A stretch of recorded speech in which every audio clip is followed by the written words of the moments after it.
Sermón número 1 de la serie Completos en Cristo, titulado Fundamento de la Fe Cristiana, basado en la lectura de Colosenses capítulo 1, versos del 1 al 14. Este sermón fue predicado por el reverendo Paulo Oliveira el domingo 26 de abril de 2026 en Iglesia Presbiteriana Redención. Pablo, apóstol de Jesucristo por la voluntad de Dios, y el hermano Timoteo, a los santos y fieles hermanos en Cristo que están en Colosas. Gracia y paz sean a vosotros, de Dios nuestro Padre y del Señor Jesucristo. Siempre orando por vosotros, damos gracias a Dios, Padre de nuestro Señor Jesucristo, habiendo oído de vuestra fe en Cristo Jesús y del amor que tenéis a todos los santos, a causa de la esperanza que os está guardada en los cielos, de la cual ya habéis oído por la palabra verdadera del Evangelio, que ha llegado hasta vosotros, así como a todo el mundo, y lleva fruto y crece también en vosotros, desde el día que oísteis y conocisteis la gracia de Dios en verdad. Como lo habéis aprendido de Epafras, nuestro consiervo amado, que es un fiel ministro de Cristo para vosotros, quien también nos ha declarado vuestro amor en el Espíritu. Por lo cual también nosotros, desde el día que lo oímos, no cesamos de orar por vosotros y de pedir que seáis llenos del conocimiento de su voluntad en toda sabiduría e inteligencia espiritual, para que andéis como es digno del Señor, agradándole en todo, llevando fruto en toda buena obra y creciendo en el conocimiento de Dios, fortalecidos con todo poder conforme a la potencia de su gloria, para toda paciencia y longanimidad, con gozo dando gracias al Padre que nos hizo aptos para participar de la herencia de los santos en luz, el cual nos ha librado de la potestad de las tinieblas y trasladado al reino de su amado Hijo, en quien tenemos redención por su sangre, el perdón de pecados. Cuando Pablo escribe a la iglesia en Colosas, no comienza con un sermón de fuego ni con una advertencia apocalíptica. Comienza con gratitud. Comienza reconociendo lo que Dios ha hecho en la vida de un grupo de personas que él nunca ha visitado personalmente. Y esto nos dice algo profundo sobre cómo funciona realmente la fe cristiana. Vivimos en una época donde muchas personas buscan certeza en lugares equivocados. Buscamos seguridad en nuestras propias capacidades, en nuestras decisiones, en nuestros logros. Pero cuando Pablo mira a los colosenses, no ve gente que se sostiene a sí misma, ve gente que ha sido transformada por algo que viene de afuera, algo que viene de Dios mismo. Y eso es lo que quiero que veamos juntos esta mañana. Este pasaje que abre la carta a los colosenses es como los cimientos de una casa. No es lo más visible, no es lo más emocionante, pero sin estos cimientos todo lo demás se derrumba. Pablo está estableciendo aquí las bases sobre las cuales descansa toda la vida cristiana. ¿Quiénes somos nosotros? ¿Quién es Dios? ¿Y cómo es que llegamos a tener una relación con Él? Lo interesante es que Pablo no comienza hablando de los problemas de Colosas. Esos vendrán después. Primero establece lo que es verdadero, lo que es sólido, lo que es permanente. Y luego, desde una base firme, que es esa, podrá hablar de todo lo demás. Podemos resumir el sermón con estas palabras. La vida cristiana se fundamenta en la autoridad de Cristo, se expresa en la fe, el amor y la esperanza, y crece continuamente por la gracia de Dios que nos transforma y nos redime. Veremos cómo esta verdad se desarrolla en tres movimientos. Primero, la autoridad que sustenta nuestra fe. Segundo, las características que definen nuestra vida en Cristo. Y tercero, el crecimiento continuo que Dios produce en nosotros.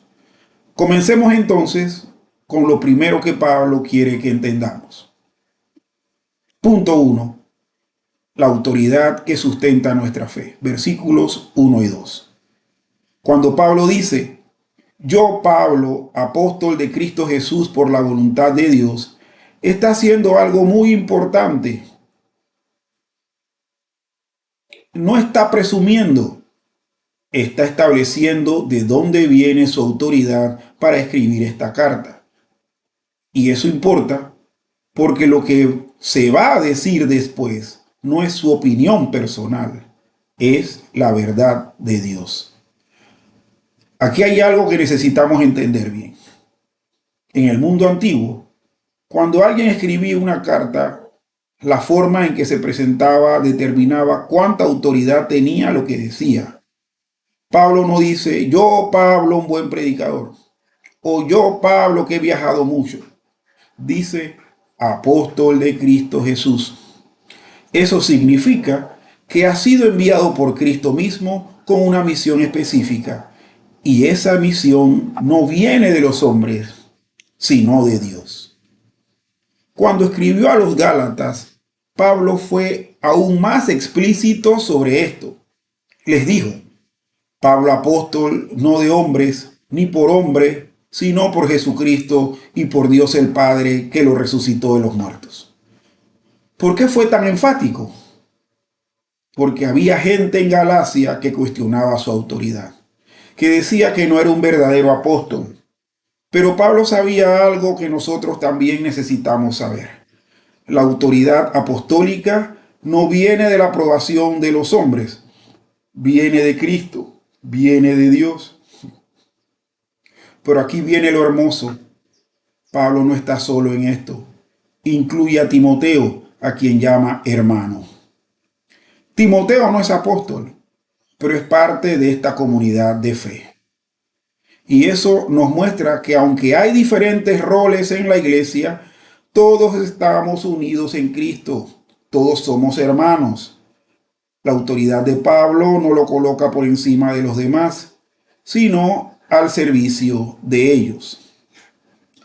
Cuando Pablo habla de la voluntad de Dios, está diciendo algo que debería tranquilizarnos profundamente. Su apostolado no es accidental, no es resultado de su ambición o de sus talentos naturales. Es resultado de que Dios lo eligió, lo llamó y lo envió. Y si Dios lo envió a escribir esta carta, entonces lo que dice en ella viene con la autoridad de Dios mismo.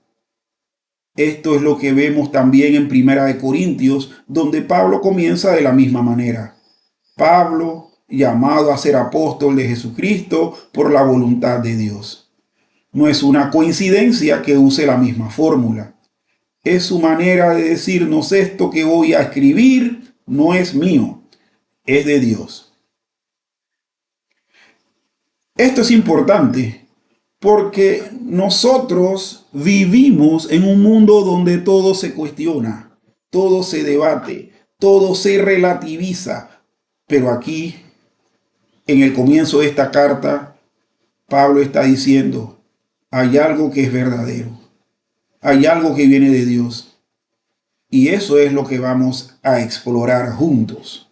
No es mi opinión, es la verdad revelada por Dios. Y a quien le escribe Pablo esta verdad,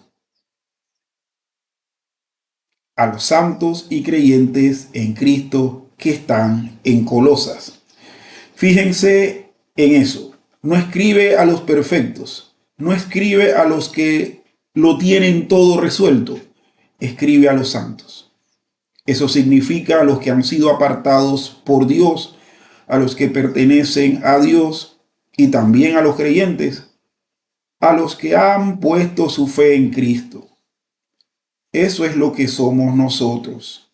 Somos gente que ha sido apartada por Dios y que ha puesto nuestra confianza en Cristo. Punto 2. Las características que definen nuestra vida en Cristo. Versículos del 3 al 8. Ahora bien, cuando Pablo mira a estos santos y creyentes, ¿qué ve? Ve tres cosas que lo llenan de gratitud. Ve fe, ve amor, ve esperanza. Y estas tres cosas no son casuales, son el corazón de lo que significa ser cristiano. Primero, ve fe, pero no cualquier fe. Ve fe en Cristo Jesús.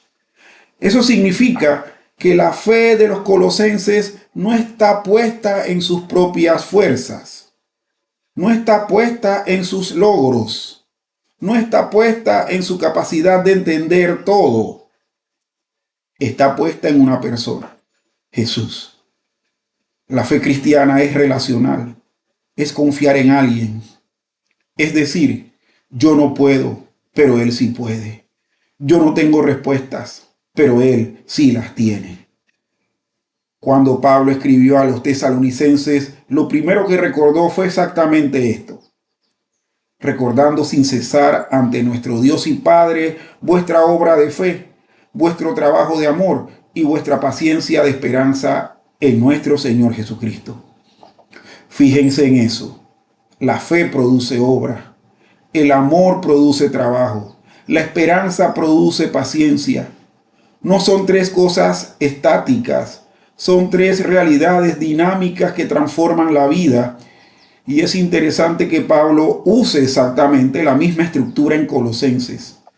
No es accidental, es porque estas tres cosas son el corazón de la vida cristiana en cualquier lugar, en cualquier tiempo.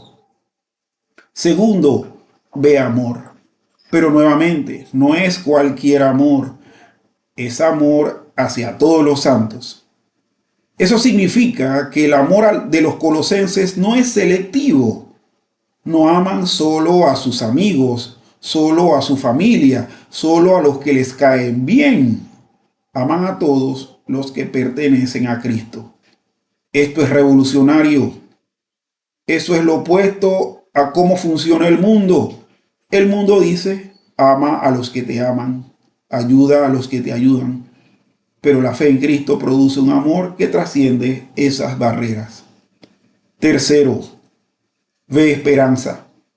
Y aquí es donde las cosas se ponen interesantes.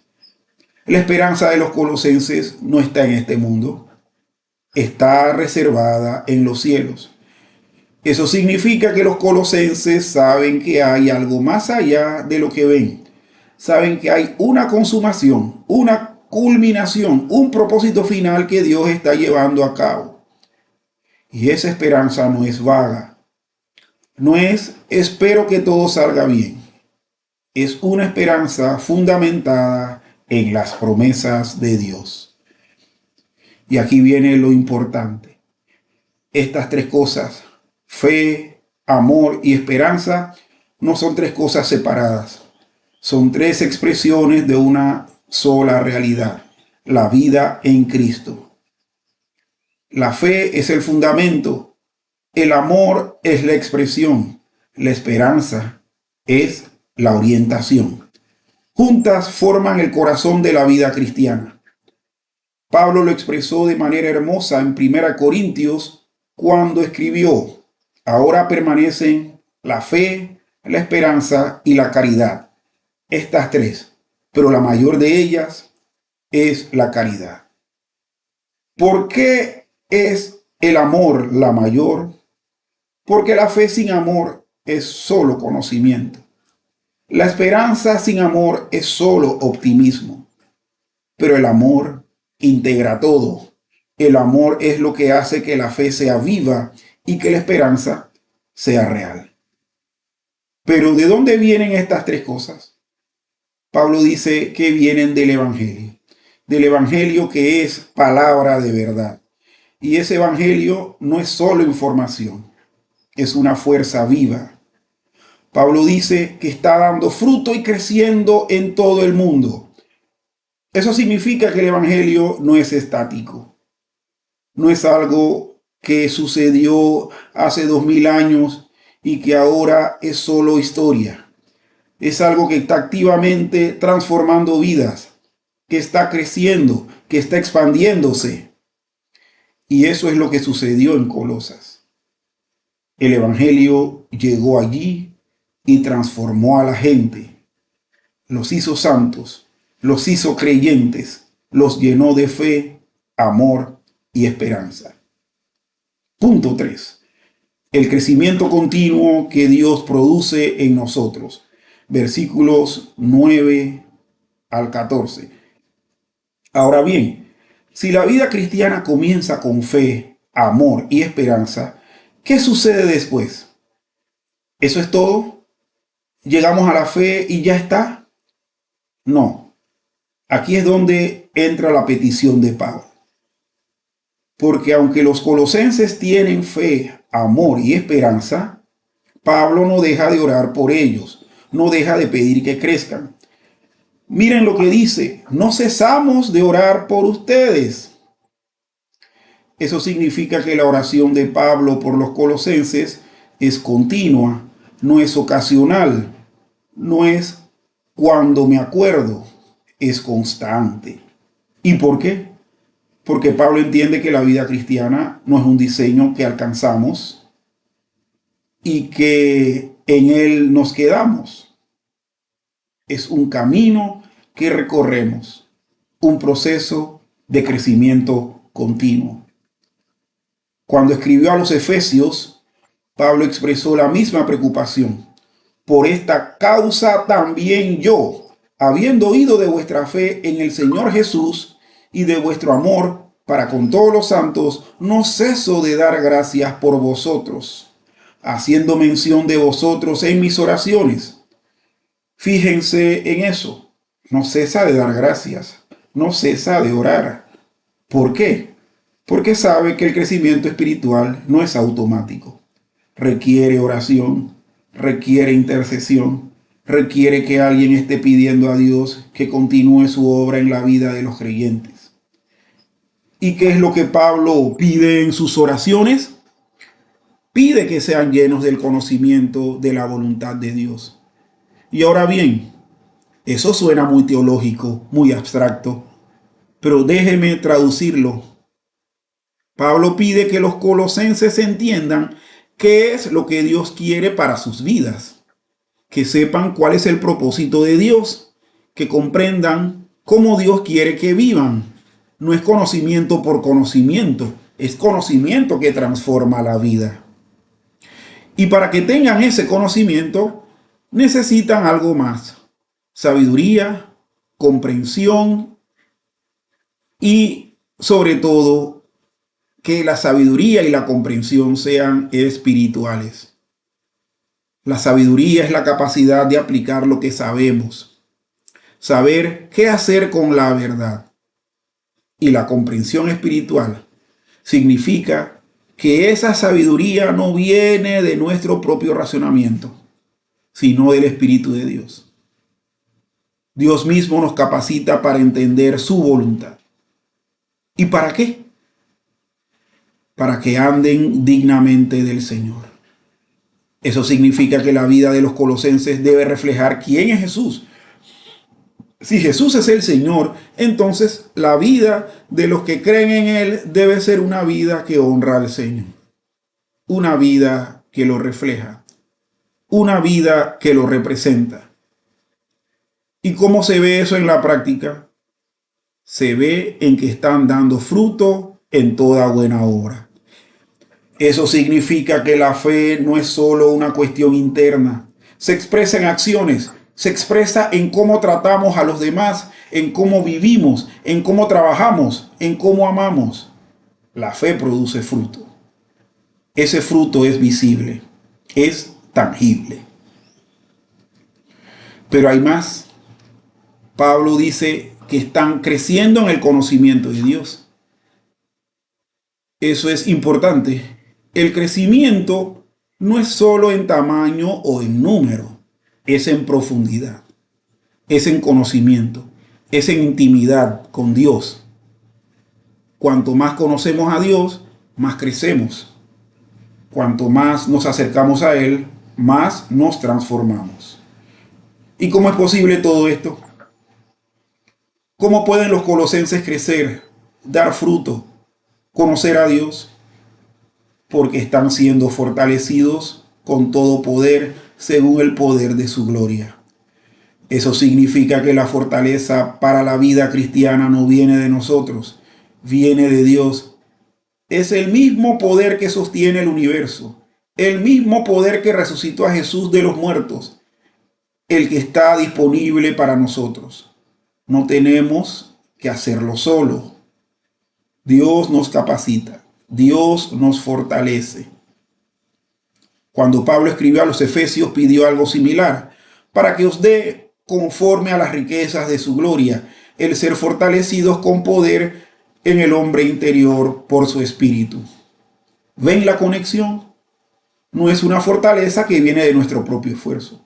Es una fortaleza que viene del Espíritu de Dios. Es una fortaleza que viene de las riquezas de su gloria. Es una fortaleza que transforma nuestro ser interior. Y esa es la fortaleza que necesitamos para vivir la vida cristiana. Y esa fortaleza produce en nosotros paciencia y longanimidad. La paciencia es la capacidad de soportar dificultades sin rendirse. La longanimidad es la capacidad de soportar provocaciones sin enojarse.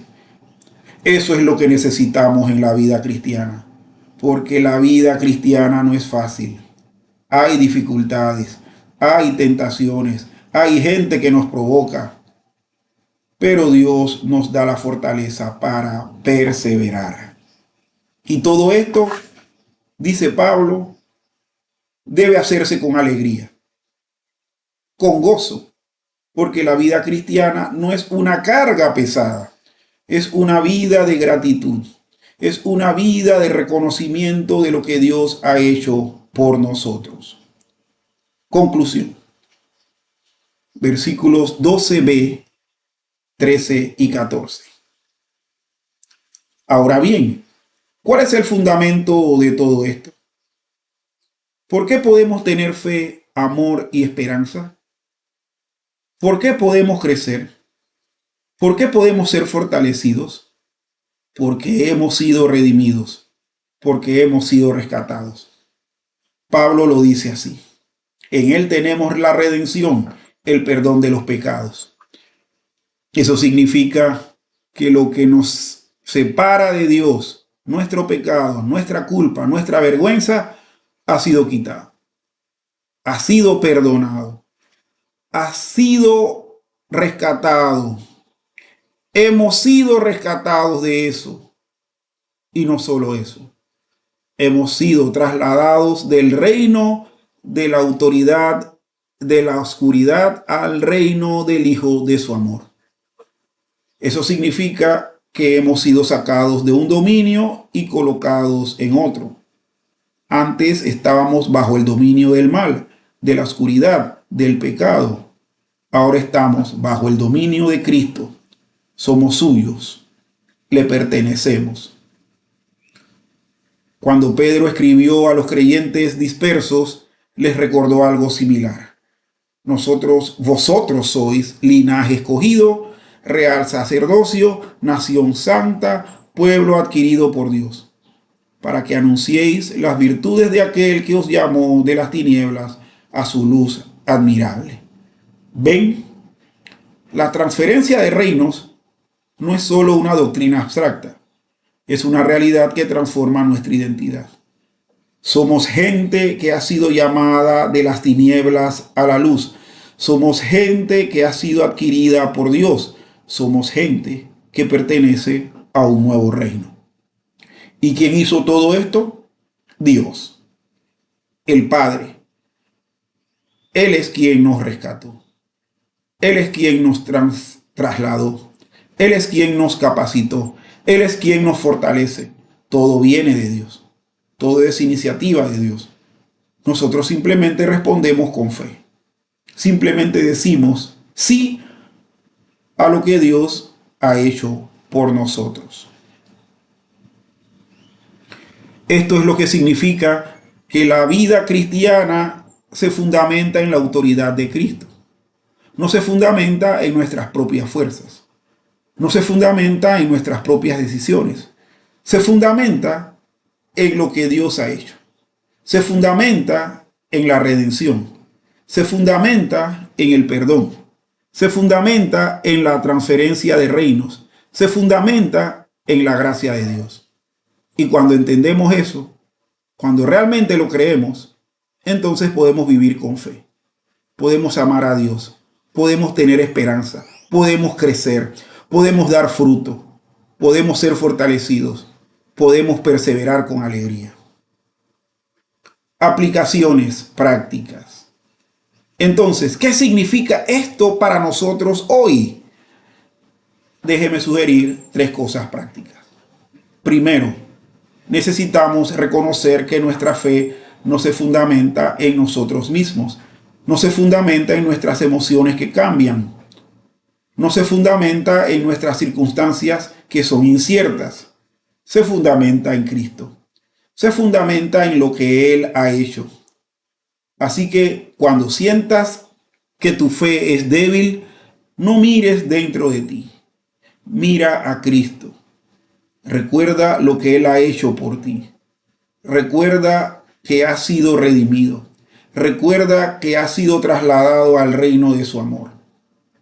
Segundo, necesitamos cultivar las 3 características de la vida cristiana: fe, amor y esperanza.